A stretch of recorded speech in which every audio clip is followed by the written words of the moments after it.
Berbagai peristiwa unik, menarik hingga tragedi terjadi selama sepekan ini. Rangkaian peristiwa tersebut kami rangkum dalam segmen On This Week malam ini.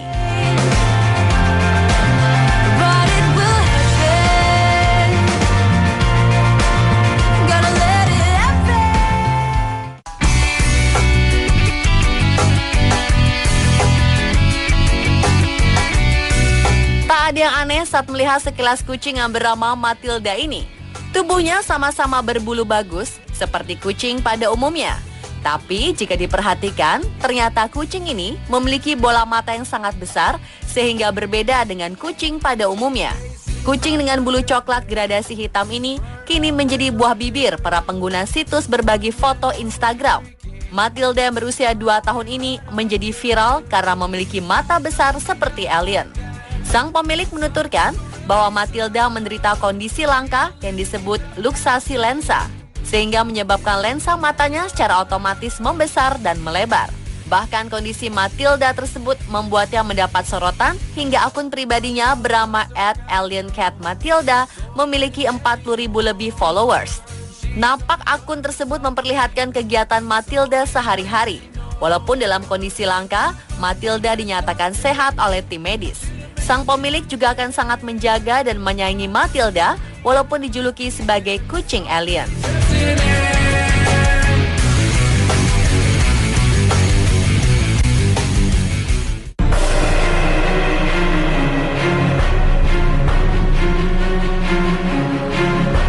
Seorang pria asal Pujiang, Provinsi Zhejiang, Tiongkok bernama Liu merasa tidak kuat lagi menahan beban hidup. Kebangkrutan bisnis membuat dia berpikir bahwa sudah tidak ada yang layak diperjuangkan dalam hidupnya. Pria 48 tahun itu lantas memilih bunuh diri. Rencana menghabisi nyawa sendiri pun disusun. Menceburkan diri di sungai Yiwu yang deras menjadi pilihan. Namun begitu sudah berada di sungai, Liu langsung mengurungkan niat untuk menenggelamkan diri di sana. Airnya terlalu kotor dan bau, sehingga sangat menjijikkan jika tertelan. Begitu alasannya. Liu pun berenang sekuat tenaga ke tepian. Arus deras sempat membuat Liu sulit menyelamatkan diri. Polisi lantas datang setelah ada warga setempat yang menghubungi via telepon. Dia berhasil menuju darat setelah polisi melemparkan pelampung dan terjun menolong. Petugas medis menyatakan tidak ada luka serius atas usaha bunuh diri tersebut. Liu pun mengatakan tak akan pernah lagi mencoba bunuh diri dan ia bersyukur masih bisa hidup.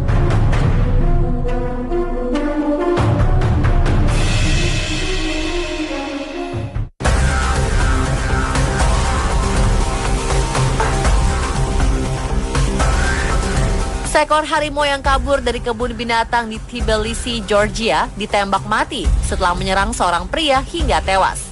Harimau itu kabur akibat banjir yang menerjang ibu kota Georgia tersebut. Menteri Dalam Negeri awalnya mengatakan bahwa hewan tersebut adalah singa dan pemerintah mengerahkan pasukan khusus untuk memburu binatang yang telah lepas sejak banjir melanda pekan lalu. Namun juru bicara Menteri Nino Giorgiovanni kemudian mengatakan bahwa hewan itu adalah harimau dan telah dilikuidasi. Serangan tersebut hanya berjarak 2 hari setelah Perdana Menteri Georgia menyatakan bahwa semua hewan yang terbawa banjir dari kebun binatang termasuk singa, beruang, dan kuda Nil sudah dibunuh atau ditangkap. Saksi mata berkata pada TV setempat bahwa mereka melihat seseorang diserang oleh harimau putih di dekat Hero Square yang tak jauh dari kebun binatang. Korbannya adalah seorang pria berusia 43 tahun. Dia dibawa ke rumah sakit dengan kondisi dan cedera parah. Banjir ini telah menewaskan setidaknya 17 orang, termasuk 3 orang pegawai kebun binatang. Pusat kota rusak berat dan 5 orang masih hilang.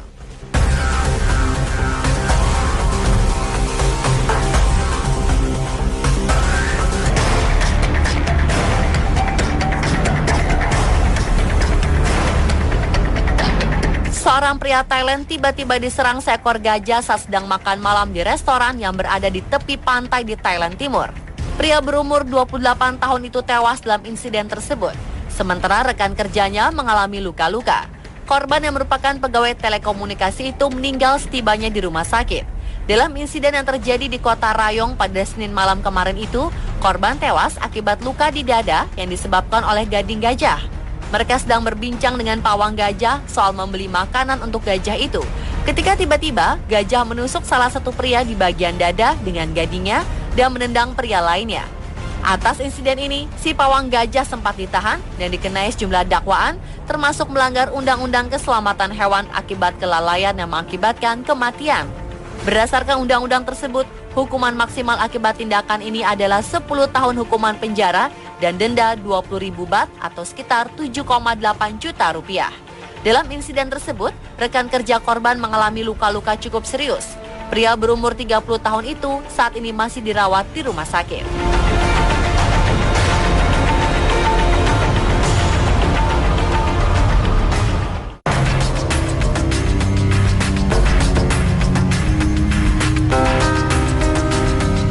Sedikitnya 6 orang tewas dalam insiden runtuhnya sebuah balkon apartemen di California, Amerika Serikat. Insiden ini terjadi ketika pesta ulang tahun tengah digelar di apartemen yang ada di kompleks kampus Berkeley tersebut. Tragedi ini terjadi di sebuah apartemen yang berjarak 2 blok dari University of California pada Selasa 16 Juni pagi waktu setempat. Kantor Koroner Alameda County memastikan 6 orang tewas dalam insiden ini. Tidak disebut lebih lanjut identitas ke-6 korban tewas, hanya disebut usianya sekitar 21 hingga 22 tahun. Semua korban tewas diketahui berasal dari Irlandia, sedangkan 7 orang lainnya mengalami luka-luka, beberapa dalam kondisi kritis di rumah sakit setempat. Sebagian besar korban dalam insiden ini merupakan mahasiswa asal Irlandia, kebanyakan berasal dari University College Dublin, universitas terbesar di Irlandia.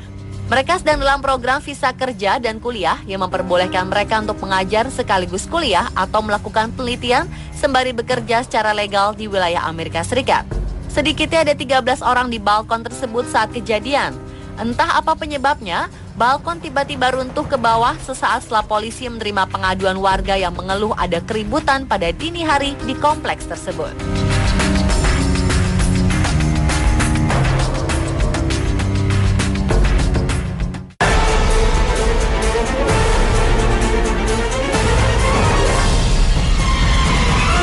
Satu keluarga diperkirakan tertimbun di bawah batu tebing pantai Sadranan Gunung Kidul yang runtuh Rabu 17 Juni kemarin.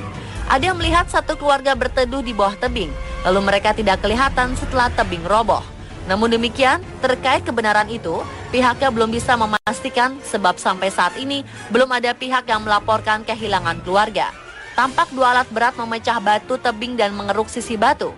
Ratusan masyarakat masih berkerumun di sekitar lokasi untuk menyaksikan proses pencarian yang dilakukan oleh tim SAR gabungan.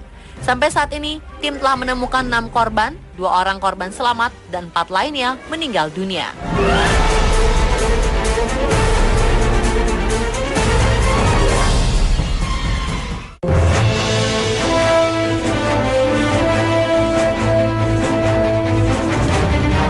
Pengadilan tertinggi untuk kasus perdata di Jerman membatalkan 2 vonis karena hakim mengirim teks kepada pengasuh bayinya saat sidang berlangsung. Menurut Pengadilan Federal Jerman, telepon genggam tidak punya tempat di ruang sidang dan melarang para hakim menggunakannya ketika menyidangkan sebuah kasus. Masalah itu dianggap bukan hanya sekedar sopan santun, namun juga menyangkut inti dari tugas hakim yang harus memusatkan perhatian pada kasus yang ditanganinya setiap saat. Kedua pria yang berperkara di Frankfurt yang terlibat dalam perkelahian dengan menggunakan pisau akan menjalani sidang ulang.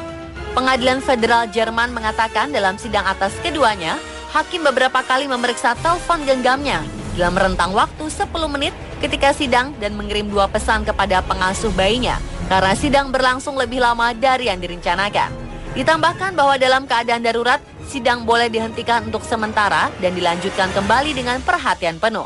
Seorang hakim dari pengadilan perdata tertinggi di Jerman itu, Thomas Fischer, menegaskan bahwa telepon genggam tidak boleh ada di ruang sidang dan itu berlaku untuk pengunjung, penasihat hukum, dan juga hakim.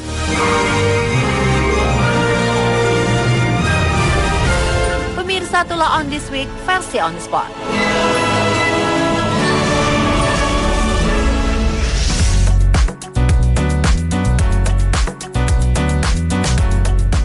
Karena kesulitan memarkirkan mobilnya, pria di Italia ini memblokir jalan dan membuat semua orang kesal. Lalu apa rasanya jika tempat parkir yang sudah diincar tiba-tiba diserobot orang lain? Saksikan tayangan selengkapnya sesaat lagi.